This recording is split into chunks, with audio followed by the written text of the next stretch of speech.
আজ আমি আপনাদের সামনে একটি বাস্তব গল্পের মাধ্যমে তুলে ধরব কিভাবে একটি মেয়ে মিথ্যে ভালোবাসার ফাঁদে পড়ে নিজের জীবন পুরোপুরি শেষ করে ফেলেছে।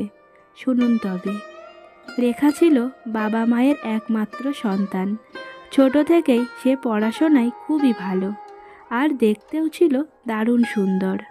পাড়ার সকলের সাথেই সে খুব মিলেমিশে থাকতো। রেখা যদি একদিন বাড়ি না থাকতো তবে পাড়ার সকলে তাকে খুব মিস করত। সে যখন ক্লাস 12-এ পড়ে তখন থেকে একটি ছেলে তাকে খুবই পছন্দ করত। ছেলেটির নাম রাজু।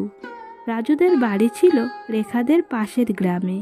রেখা যখন স্কুলে যেত তখন রাজু তাকে ফলো করত, কিন্তু মুখে কিছুই বলতে পারত না।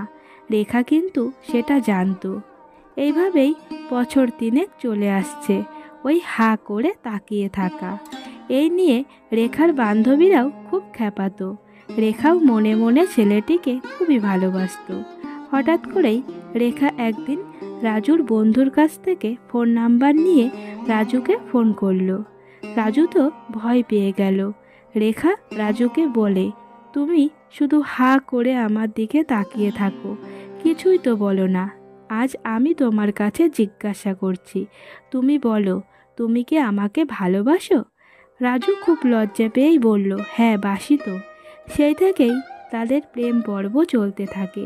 রেখা তখন বিএ সেকেন্ড ইয়ারে পড়ে। তখন থেকেই রেখাদের বাড়ি থেকে পাত্র দেখা শুরু করে। এই কথাটা রেখা রাজুকে বলাই রাজু বলে, আর কটা দিন দাঁড়াও, একটা কাজ পেয়ে নিয়ে তোমাকে বিয়ে করব। রিয়াও এদিকে বাড়িতে বলে দেয়, এখন বিয়ে করবে না, বিয়েটা পাশ করেই বিয়ে করবে। মাস 6 পরে রাজু পুলিশের চাকরি পেয়ে যায়। রিয়া তো খুবই খুশি। রিয়া রাজুকে বলল, এবার না হয় বিয়ের কথাটা বাড়িতে বলে দিই।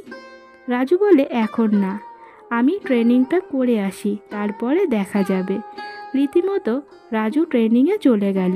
সেখানে গিয়ে রাজু আর রিয়াকে ভালো ফোন করে না। রিয়া ফোন করলেই রাজু যেন বিরক্ত বোধ করে। এবারে রাজু একেবারেই ফোন করা বন্ধ করে দিল। এদিকে রিয়ার বাড়ি থেকেও বিয়ের চাপ দিতে লাগলো। রিয়া যেন চোখের সামনে সব কিছু শেষ হয়ে যেতে দেখল। একদিন রাতে রিয়া রাজুকে অনেকবার ফোন করলো। রাজু মনে হয় বিরক্ত হয়েই রিয়ার ফোনটা ধরেই মেজাজ দিতে লাগলো, কেন বারবার ফোন করছো? তোমার এই বারবার ফোন করাই আমি বিরক্ত বোধ করছি।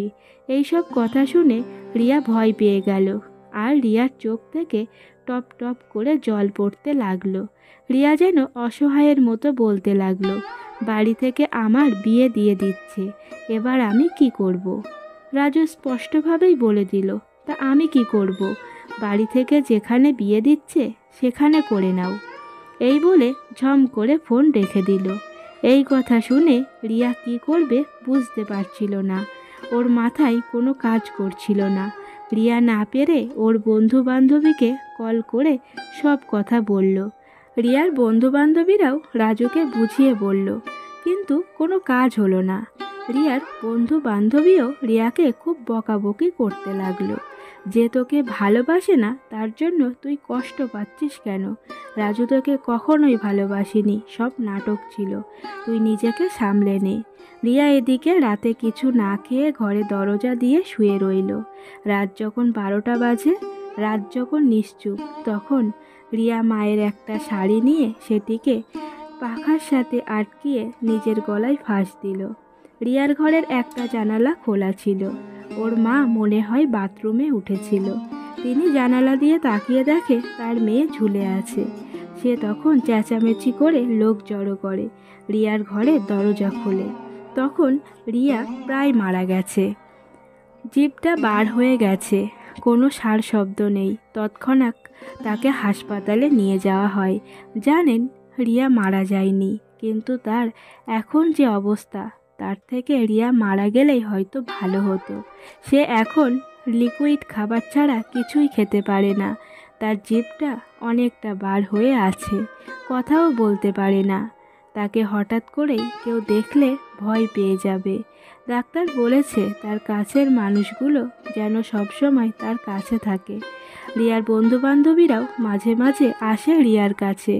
রিয়ার বন্ধুবান্ধবীরাও ভালো মতো রাজুকে শুনিয়ে দিয়েছে। কিন্তু কি বলুন তো, আমরা সকলেই জানি অমানুষেরা কানে কম শোনে।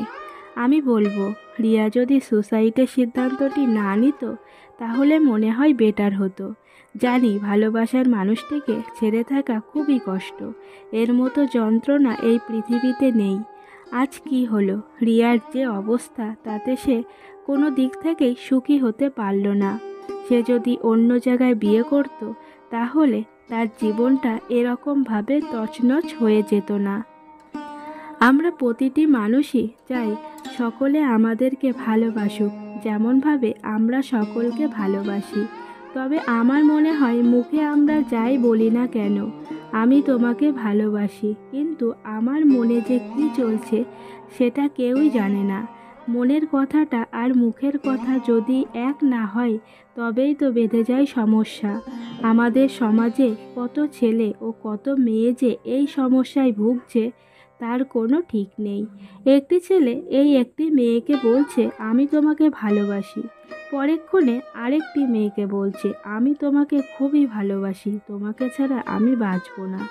কোন মেয়েটিকে যে সত্যিকারের সে ভালোবাসে সে নিজেও জানে না। মেয়েরাও কিন্তু এমন কাণ্ড ঘটাচ্ছে, তাই কারো কিন্তু আলাদাভাবে দোষ দেওয়া যাবে না। তাই বলি বন্ধুরা, ভালো যদি বাসেন তবে যাচাই করে নিন, এই মিথ্যা ভালোবাসার কারণে যাতে আপনার জীবনটা নষ্ট না হয়ে যায়।